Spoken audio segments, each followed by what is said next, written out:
Hello students, तो आज हम लोग पढ़ाई करेंगे क्रॉपिंग पैटर्न्स के बारे में। ठीक है ना। आपको जैसे पता है कि इंडिया में जो सीजन होते हैं, मौसम होते हैं, उनके अनुसार हम लोग फसलों को दो कैटेगरी में डिवाइड किए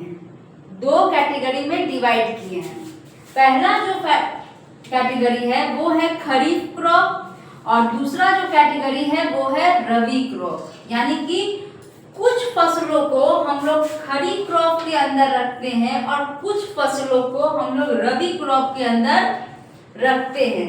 तो आपके अंदर ये क्वेश्चन जनरेट जरूर होगा कि ऐसा क्या कारण है कि कुछ फसलों को खरीफ के अंदर रख देते हैं और कुछ फसलों को रबी के अंदर रख देते हैं। कारण ये होता है कि अलग अलग फसल की अलग अलग रिक्वायरमेंट होती है। किसी फसल को ज़्यादा ठंडी चाहिए, किसी को ज़्यादा रेनी सीजन पानी ज़्यादा चाहिए तो वो रेनी सीजन में बुआई की जाती है। कोई फसल ऐसे होते हैं जो सर्दी के मौसम में उगाए जाते हैं, कोई फसल ऐसे होते हैं जो गर्मी उनको ज़्यादा सनलाइट चाहिए तो गर्मी का मौसम में उगाए जाते हैं। तो इस तरीके से हम लोगों ने फसल को दो पार्टों में डिवाइड किया सीजन के अनुसार। एक है खरीफ और दूसरा है रबी। खरीफ फसल हमेशा बरसात के मौसम में रेनी सीजन में उगाए जाते हैं। तो पूछ सकता है कि कौन से सीजन में खरीफ फसल को उगाए जाते हैं। यानी जून में उन फसलों को बोया जाता है और सितंबर के मंथ में उसको काटा जाता है। अब जून टू सितंबर को याद करने का भी एक ट्रिक है, जूस खाना। जेयू से हो गया जूस, एससी से हो गया सितंबर, खाना से हो गया खरीफ। खरीफ कैसे हुआ? क्योंकि केएच जो लिखा हुआ है उससे ये केएच और ये केएच मैच कर रहा है तो ये खरीफ हो गया, यानी जूस खाना। यानी जून सितंबर केएच से खरीफ। अब खरीफ फसल के अंदर कौन कौन से फसल, खरीफ क्रॉप के अंदर कौन कौन से फसल आते हैं? तो कॉटन, मेज, सोयाबीन और पैडी आता है। तो कॉटन में सोयाबीन पैडी, कॉटन में सोयाबीन पैडी। कुछ बच्चों का ये हाल है ना, कैसे रटते हैं कॉटन में सोयाबीन। हम खुद रटते थे, लिख के मार रटे जा रहे और एग्जामिनेशन हॉल में बैठे ना सब भुला गए। छू मंतर है ना, एकदम छू मंतर हो जाता था, याद ही नहीं रहता था।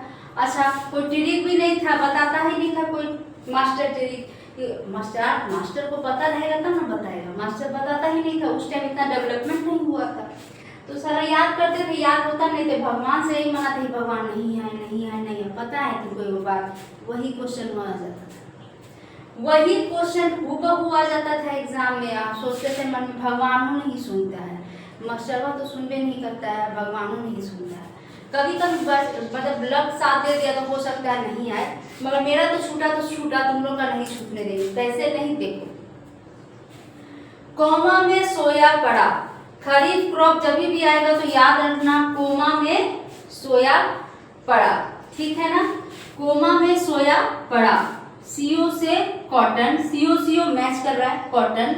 एमए से मेज, सोया से सोयाबीन, पड़ा से पैडी। ठीक है ना। इस तरीके से आप लोगों को खरीफ फसल की जितनी भी फसल आती है वो याद आ जाएगा, क्योंकि एग्जाम में पूछता है कि सोयाबीन किस कैटेगरी में आएगा, खरीफ क्रॉप या रबी क्रॉप। तो आपको ये ट्रिक याद रहेगा, ये वाला ट्रिक, तो आप आराम से 1 नंबर ऑब्टेन कर सकते हो। अब हम लोग आएंगे रबी क्रॉप के अंदर में। तो रबी क्रॉप हमेशा ठंडी के मौसम में उगाई जाती है। रबी क्रॉप हमेशा सर्दी के मौसम में उगाई जाती है। तो सर्दी के मौसम में यानी अक्टूबर में इसको बोया जाता है और मार्च में इसको काट लिया जाता है। यानी उन फसलों को अक्टूबर में बोया जाता है और मार्च में काटा जाता है। एग्जाम में पूछ बैठेगा कि रबी फसल कौन से मंथ में उगाई जाती है या काटी जाती है। अक्टूबर में बोई जाती है, मार्च में काटी जाती है, ऐसे सब टीचर्स बोलते हैं। मगर याद करने का कोई ट्रिक बता देता ना, बच्चा लोग को आराम मिलेगा। तो इसका याद करने का भी एक ट्रिक है, OMR शीट। यानी कि अक्टूबर में उसको बोया जाता है, मार्च में उसको काटा जाता है और ये हो गया आर से रबी क्रॉप। अब उसमें कौन कौन से फसल आते हैं? मस्टर्ड पी व्हीट ग्राम, मस्टर्ड पी व्हीट ग्राम, ऐसे याद किया जाता है, मगर ऐसे हम तुम लोग को नहीं याद करवाएंगे।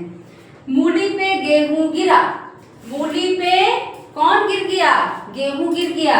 अब देखो ट्रिक देखो इसका, MU मैच कर रहा है ना, तो ये हो गया मस्टर्ड, PE से हो गया पी, व्हीट का मतलब तो बबुआ गेहूं ना होगा, ये गेहूं हो गया, गिरा से हो गया ग्राम। फिर से बता दे देखो, मूली पे गेहूं गिरा, MU मैच कर रहा है तो मस्टर्ड हो गया, पी से पी हो गया, व्हीट से गेहूं हो गया, गिरा से ग्राम हो गया। तो ये था बच्चों बहुत ही बेहतरीन, बहुत ही प्यारा टॉपिक था, खरीफ क्रॉप और रबी क्रॉप। अब फटाफट अपना पेन निकालिए, कॉपी निकालिए और इस ट्रिक को लिखिए और याद कर लीजिए। Thank you.